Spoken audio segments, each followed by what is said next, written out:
Hey everybody, welcome back to History Student Reacts. Today we'll be watching Rome After the Fall by the Armchair Historian. Now we recently reacted to another of this channel's videos, and I really enjoyed it. And so today we'll get to talk about Rome after the fall, I presume, of the Western Empire. I think this is a really fascinating period where you can see both the major changes that were happening, but also a degree of continuity. I mean, yes, we can talk about the fall of the Western Empire, but it's not like everything changed all of a sudden, right? We're talking about a much longer, more continuous process over decades and really centuries of time. So I think this will be an interesting one. Now, if you guys end up enjoying this one, I'd appreciate it if you'd leave a like, subscribe to my channel, and check out my Patreon, which is linked down below. With all of that out of the way, let's jump right into this reaction. After centuries of war and instability, the Roman Empire of the 5th century remained split in two halves. The prosperous East ruled from Constantinople, and the exhausted West, struggling to defend its borders from their new capital in Ravenna. Yeah, now, the East was prosperous, though at this point I would say it was also pretty beleaguered. Now, we all know that the West will fall while the East survives for roughly another 1,000 years. That is true, but at this point, even the East is not going through a good time. It's beleaguered, it's been attacked over and over again. It's not quite the target that the West is, but still, this is a relative low point, and the East will see a bit of a revival in the future. Now, of course, the West is doing much worse. The Western Roman Empire has already lost a bunch of territory. It is facing constant encroachment from its enemies. And as was mentioned, the Roman capital has been moved around a little bit. The city of Rome itself is no longer as politically important. Now the court is based in Ravenna, which is a bit more defensible.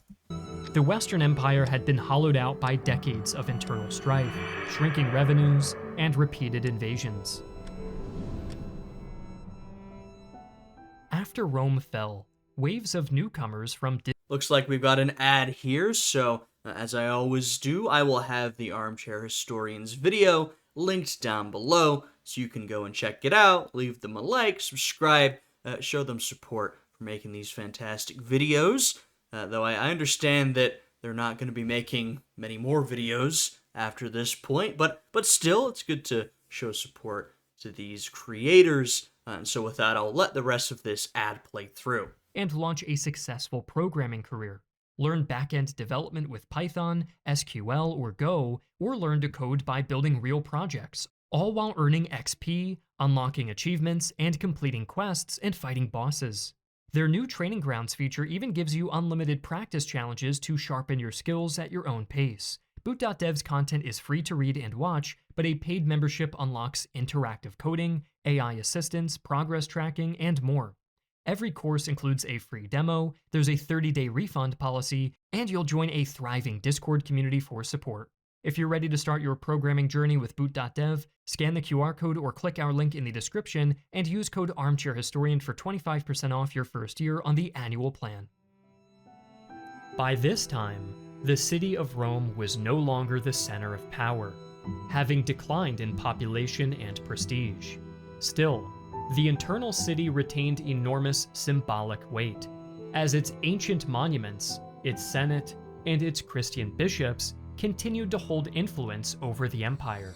Yeah, I mean, look, as they said, at this point, Rome is no longer the capital of the Western Empire. It has lost a lot of its political significance. Ravenna is the capital because it's more defensible, which means that it's basically ensconced in a swamp. That's why it's more defensible.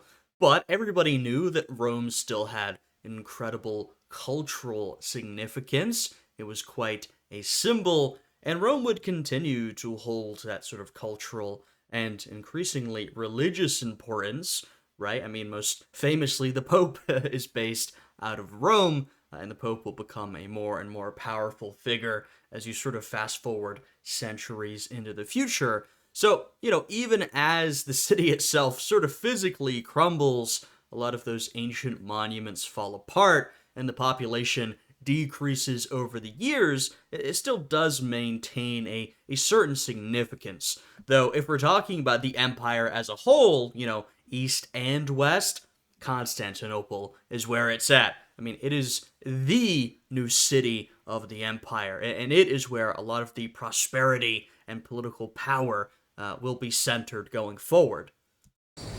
However, this influence and imperial legacy did little to stem the tide of barbarians settling in Roman lands.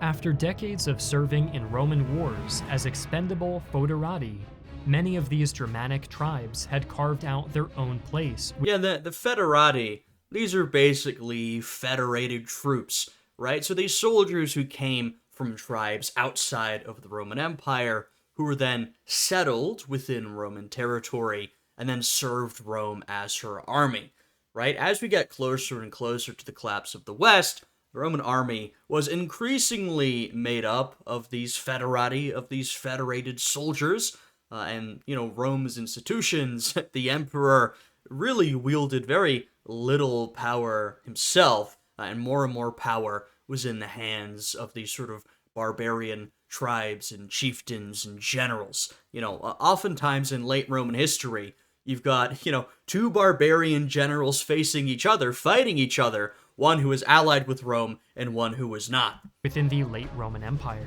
Among these was a foederati commander known as Odoacer, who took advantage of the chaotic period to stage a great revolt. Yeah.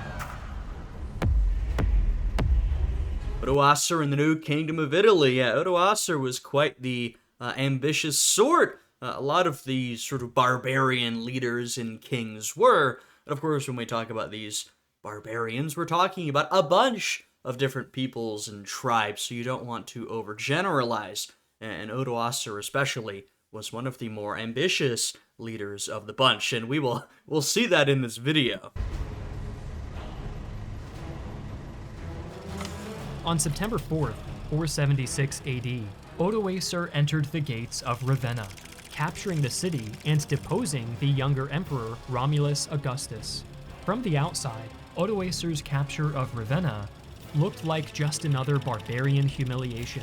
Yeah. It was the same kind of humiliation which saw the city of Rome sacked 3 times over the 5th century.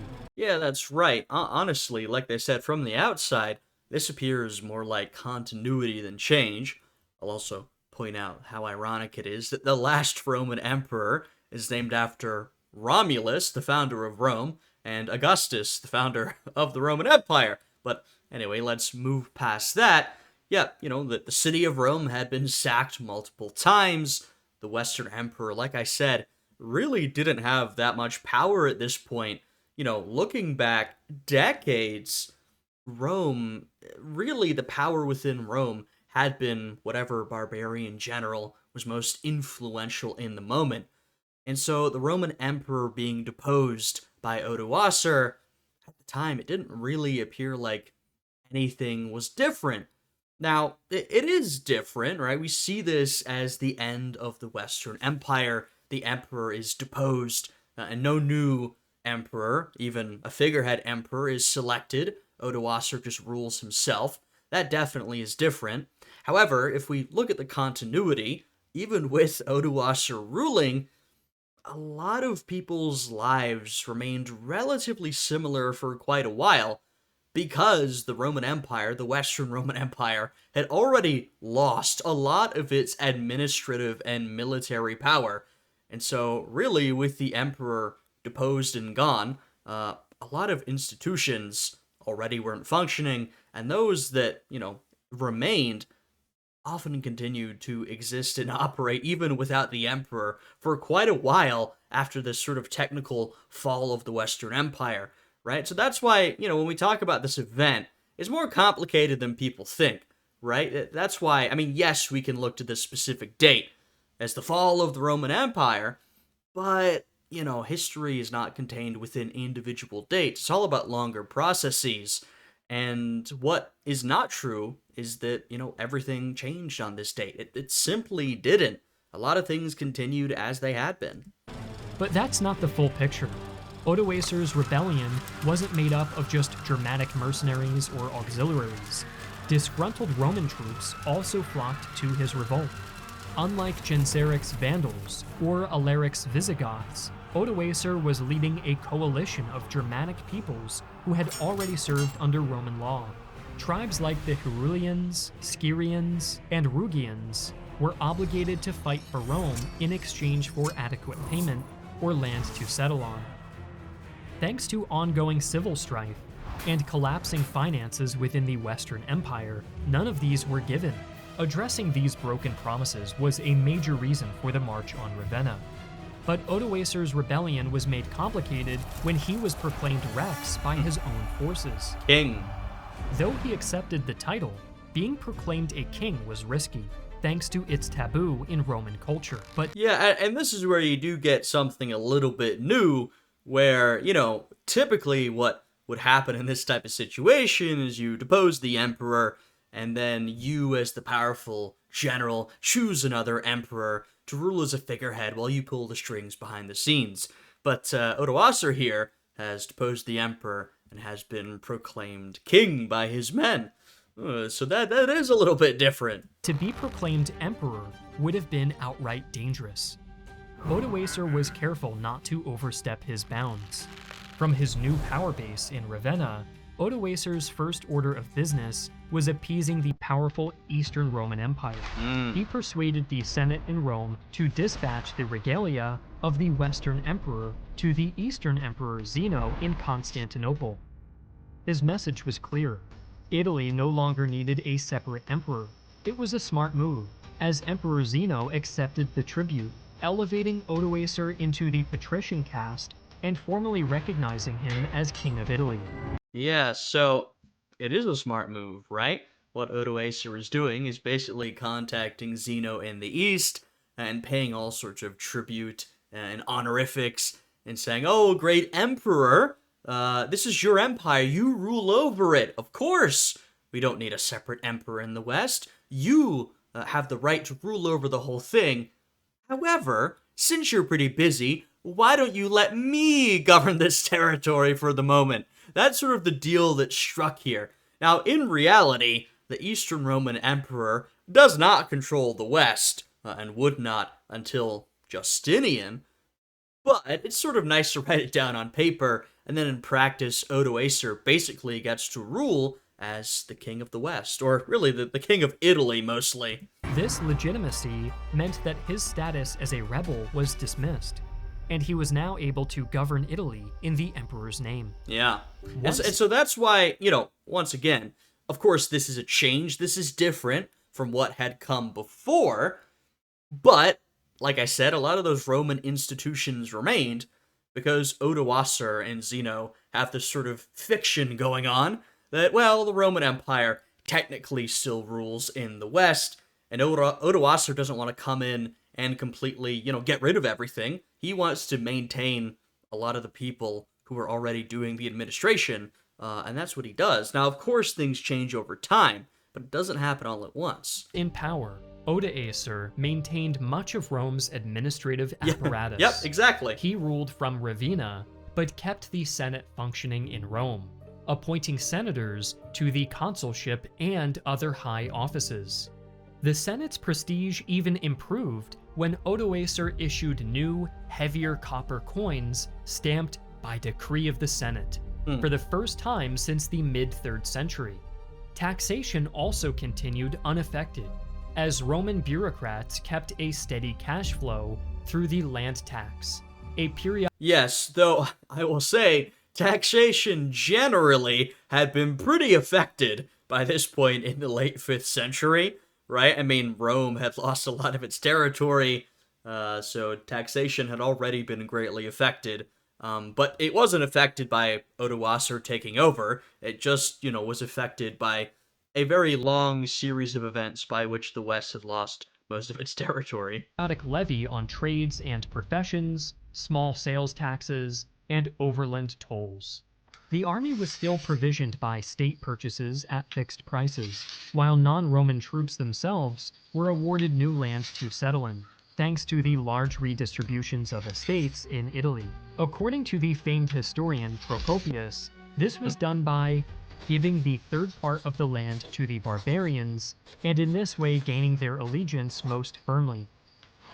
Throughout the rest of Italy, Roman courts kept applying these standard law codes, along with later imperial edicts. Historical records also suggest the kingdom attempted to maintain Roman infrastructure, with one example being the restoration of the Colosseum in Rome. Despite the dramatic fall of the Western Emperor, the state itself continued to run smoothly, as Yeah. though nothing had really happened. Yeah. Yeah. And once again, we're just talking smoothly for the time. Remember, this was not an empire that generally was running smoothly, but Odoacer ran it as smoothly, and I think actually some would argue a little more smoothly than it had been run under his predecessor, or the last Roman emperor in the West. I think there might even be an argument to be made that Odoacer and Theodoric, who's going to come afterwards, kind of did things even a little bit better because they were content to focus on the territory they had, sort of ruling over that rather than trying to regain other Roman territories. And there was a sort of simplification, just having the barbarian general, who was already the most powerful guy, just be king, instead of having this emperor who didn't really have any power. I'm not saying it actually did run better. Just point being that a lot of the institutions just continued to do their thing, as if the emperor really hadn't been deposed at all. Life for Roman citizens after 476 AD. So the government itself remained largely unaffected, but with Italy now left under rule of a king authorized by Emperor Zeno, its people existed in a strange twilight zone. They were subjects of the barbarian Odoacer, but at the same time they were still full citizens of Rome. The first and most important figure to be affected by this was the recently deposed emperor, Romulus Augustus. Yeah. After being ousted, the 15-year-old Romulus lost his lordly titles and was reduced down to a citizen once again. It was a lucky break, considering his father and uncle had both been killed by Odoacer's forces.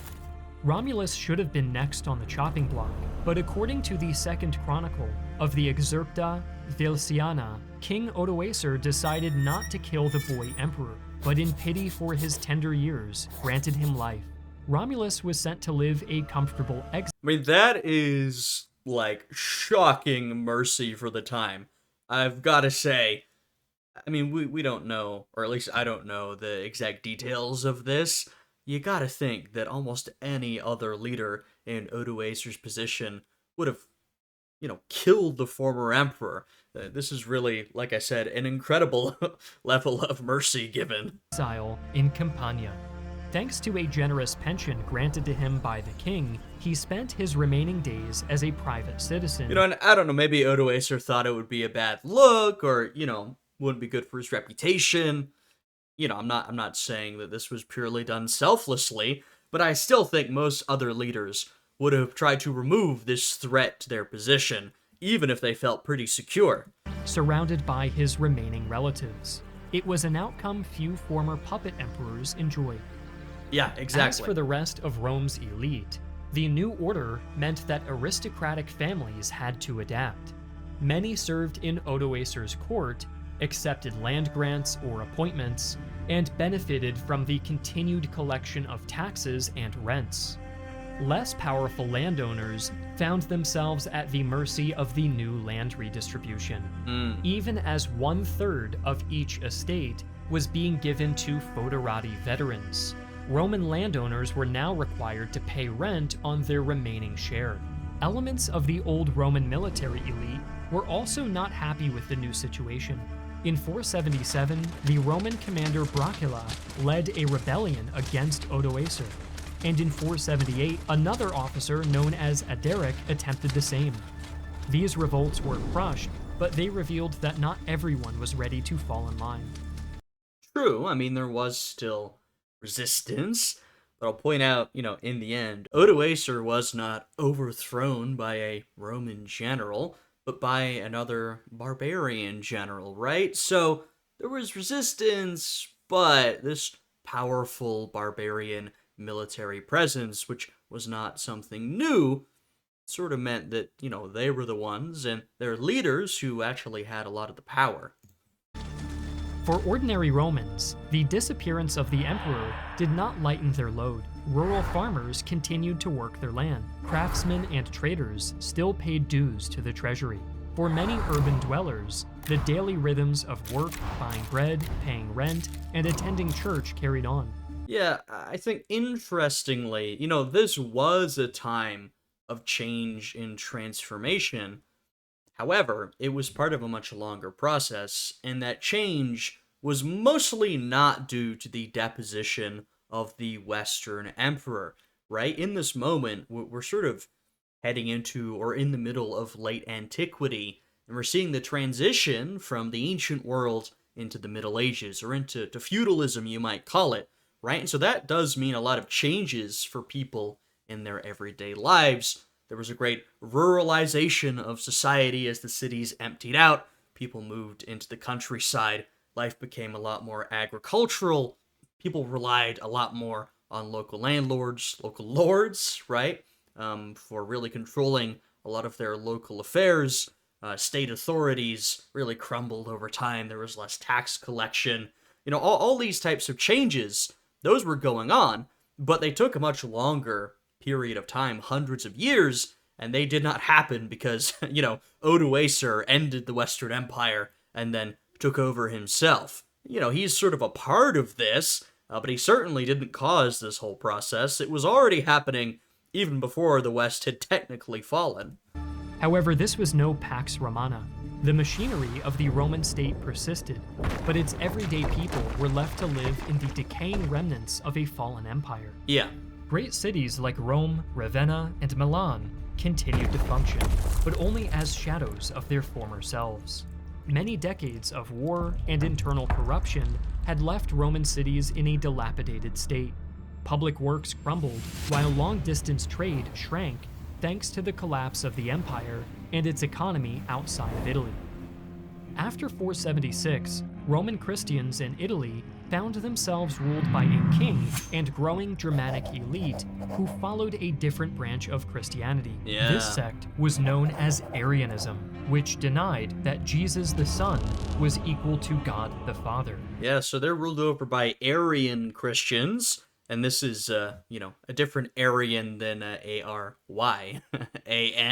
We're not talking about anything ethnic here.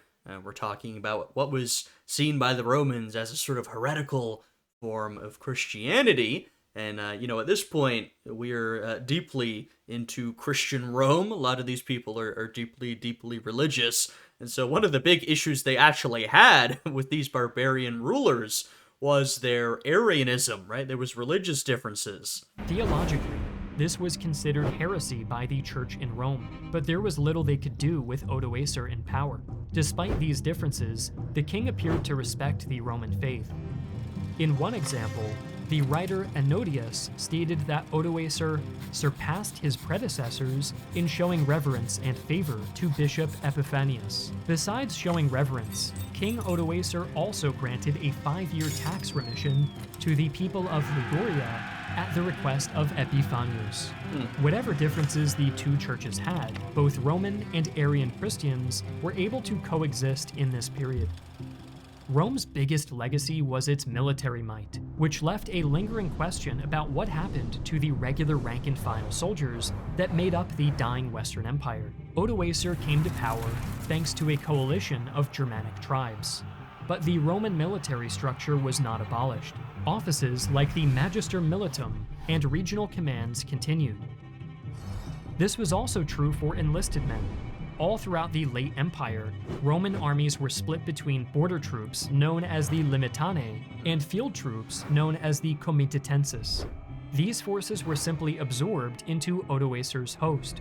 Yeah, and once again, a lot of the late military might of the Roman Empire came from these foederati and from these barbarian generals. Not entirely, right? And of course, Rome itself did have a military hierarchy, although there was a lot of barbarians within that as well. And so, some of this is simply absorbed into Odoacer's ranks, But, in this case, sometimes a lot of change wasn't really needed because Odoacer, his barbarian troops, his coalition, really were already providing a lot of the strong military power in the region.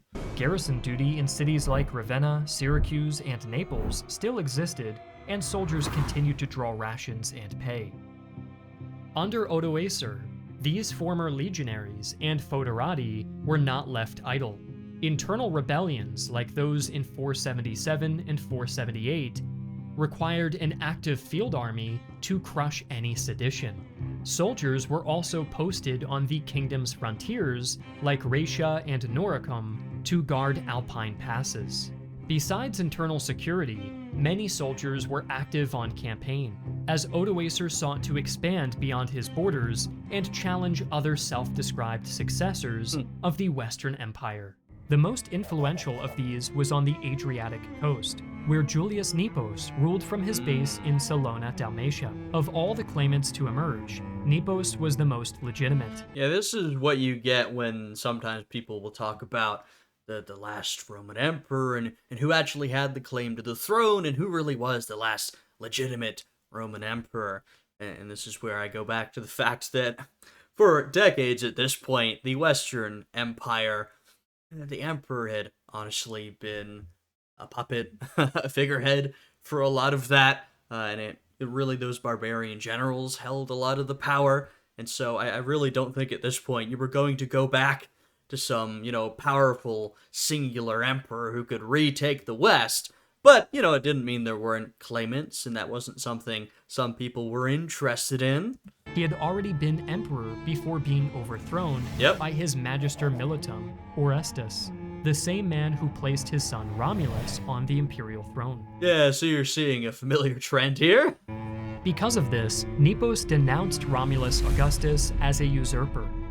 His claim also carried weight, since he was officially recognized by Emperor Zeno in the east, technically making him Odoacer's superior, though nominally subordinate to Constantinople. The key word there is technically. Nepos ruled as a sovereign, issuing decrees and maintaining a small army until his assassination in 480 AD. The motives behind Nepos' murder remain uncertain.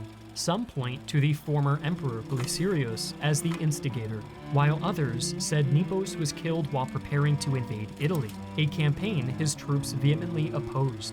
Whatever the cause, his death marked the true end of an emperor in the West.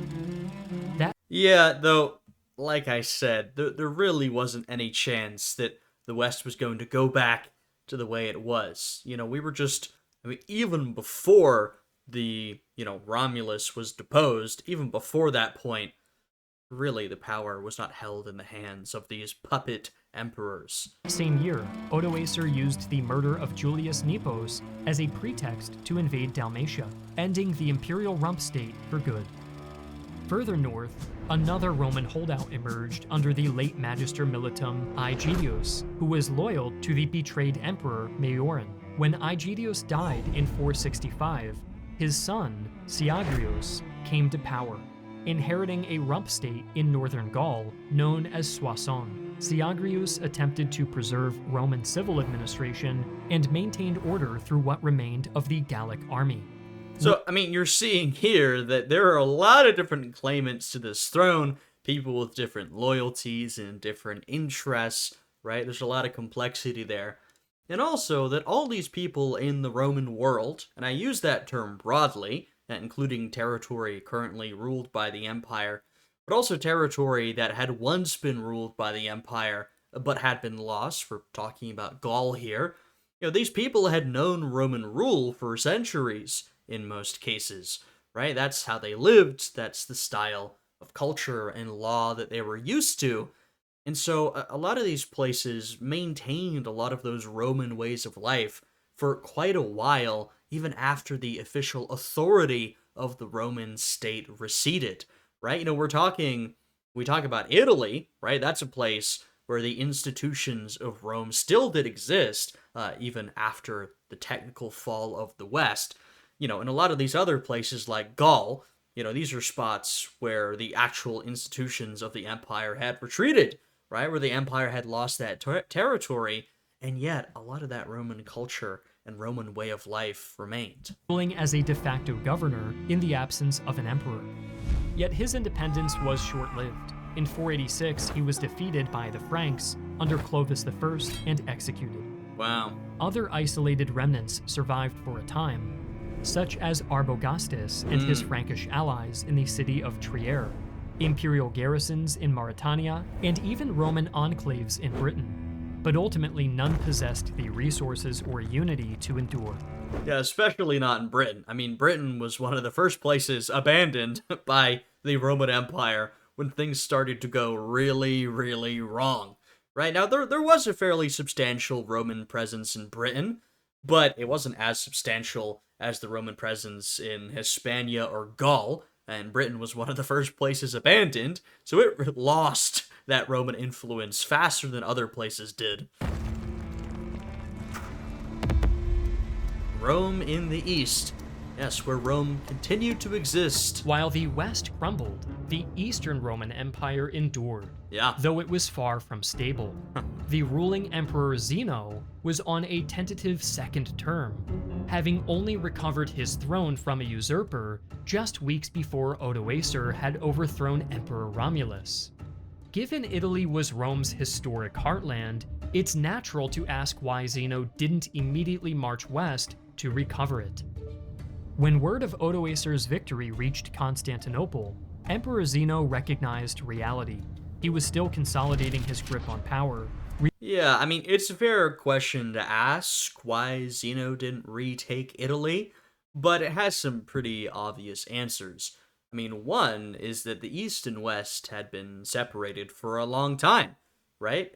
I mean, it had been a while since the Empire had had one, unified emperor of the whole thing. So it actually, at this point, really wasn't seen as natural that the East should rule over the West.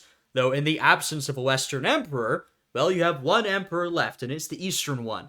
And so, yes, as we saw in those negotiations, basically, between Zeno and Odoacer, Odoacer recognized Zeno as the sole emperor of the Roman Empire, even though that wasn't really true in practice.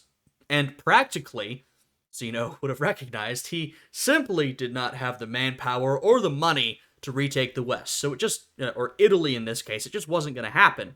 Now, once again, a lot of that Western territory, including Italy, would be retaken under Justinian.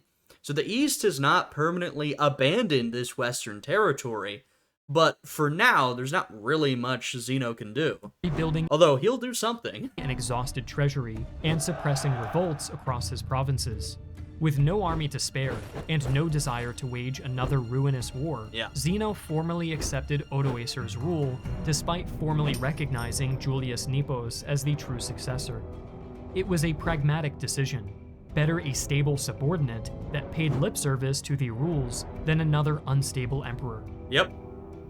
Even so, Zeno was growing wary of Odoacer's power, especially after his invasion of Dalmatia and annexation of Sicily from the Vandals in 480. Then it can become a problem, right? So you're Zeno, you've tolerated, accepted Odoacer in Italy. You recognize, look, I can't do anything about it. At least this guy knows how to run the place stably, which is more than you can say for the last couple of emperors. But now, his territory's getting pretty close to yours, and you are really not looking to end up in a war with this guy. And so now Zeno has to start looking at his options. The East continued to fight its own battles, with Isaurian uprisings in Anatolia, Gothic migrations in the Balkans, and threats from Persians along the frontier. Odoacer's independence only meant one thing to Zeno: invasion. In order to curb the West, the Eastern Emperor turned to another potential threat: the Ostrogoths, under the ambitious king Theodoric. Yeah. The Ostrogoths had long been a troublesome ally, demanding land and subsidies while raiding imperial territory in the Balkans. In 488, Zeno offered Theodoric a solution that served them both: Italy. The emperor would grant him official sanction to depose Odoacer and rule in his name. For Zeno, it was a great way to rid the East of an unruly Gothic army, as well as Odoacer. For Theodoric, It was the promise of a new kingdom. Yeah, so, I mean, hey, I mentioned that Odoacer was ambitious. Theodoric is ambitious even more, and he'll be an even more competent ruler than Odoacer. And when I sort of referenced this earlier, that in the end, Odoacer will not be defeated by a Roman general, but by another barbarian, this is what I was talking about. Zeno realizes, well, he can't really take on Odoacer. His empire is under siege from every side. And so he turns to another barbarian general. This is the way of the Roman Empire at this point, is barbarians fighting barbarians. And he says, all right, Theodoric, you're a bit of a thorn in my side. Why don't you go take on Odoacer? You promise not to bother me, and then you can rule over as the new king of Italy. And Theodoric's like, that sounds pretty good.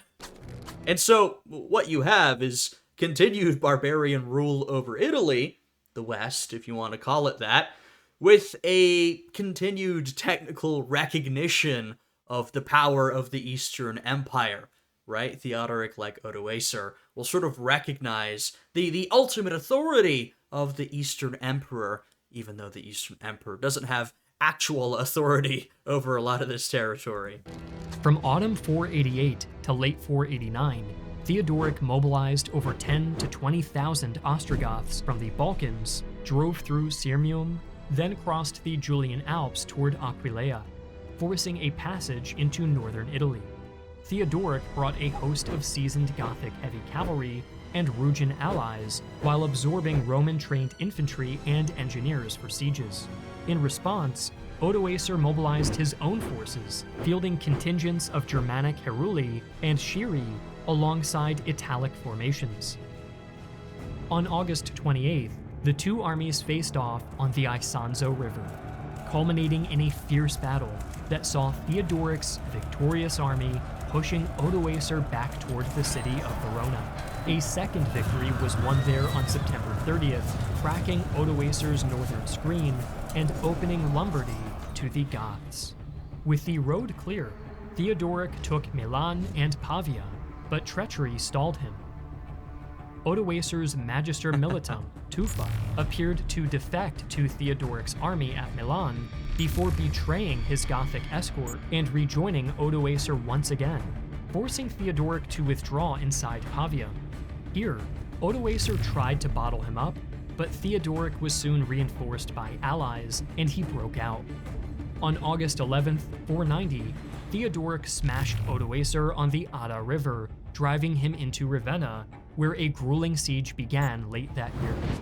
The city resisted for nearly 3 years, moated by surrounding marshlands. Once again, this is why Ravenna had been chosen as the capital, not for its great grandeur or wealth, but because it was a swampy marshland that would be pretty hard to take, defendable, and that's what we're seeing here. But it wasn't impossible to take. And supplied by sea, which Theodoric was unable to blockade. However, famine, raids, and shifting loyalties wore Italy down. Neither side could force a quick decision. In early 493, negotiation finally produced a power-sharing deal. Theodoric entered the city on March 5th. 10 days later, at a banquet meant to seal the peace, he killed Odoacer with his own hand. Yeah, I was gonna say power sharing. Right. Theodoric, he was the more ambitious of the two. He was not going to be sharing power. Meant to seal the peace, he killed Odoacer with his own hand while his men purged the remaining stragglers. Theodoric was left as the sole ruler of Italy. For 3 decades, Theodoric's kingdom brought stability to the Roman heartland. He was pretty competent. Yet after his death, new Germanic conflicts unraveled his legacy, paving the way for Emperor Justinian's reconquest during the Great Gothic War. In the end, the Eternal City did not fall to a final thunderous sack. It slipped, almost quietly, from the hands of one ruler to another. Wow. Alrighty, another good armchair historian video. I really enjoyed that one. Like I said in the beginning, I think this is a fascinating period of Roman or post-Roman history, right? When you want to understand how did we get from the Roman Empire of antiquity to the divided and squabbling kingdoms of medieval Europe? Well, it didn't happen all at once. There was a very slow, gradual process where a lot of Roman institutions unraveled while the empire in the West technically still existed. And then a lot of the remaining institutions actually outlived the deposition of the last Western emperor, right? So it's a lot more complicated than people imagine, but a really fascinating topic. So thank you guys for watching. If you enjoyed this one, I'd appreciate it if you'd leave a like, subscribe, and check out my Patreon, which is linked down below. Thank you all for watching. Hope you're all having a great day today, and I'll see you all again next time. Goodbye.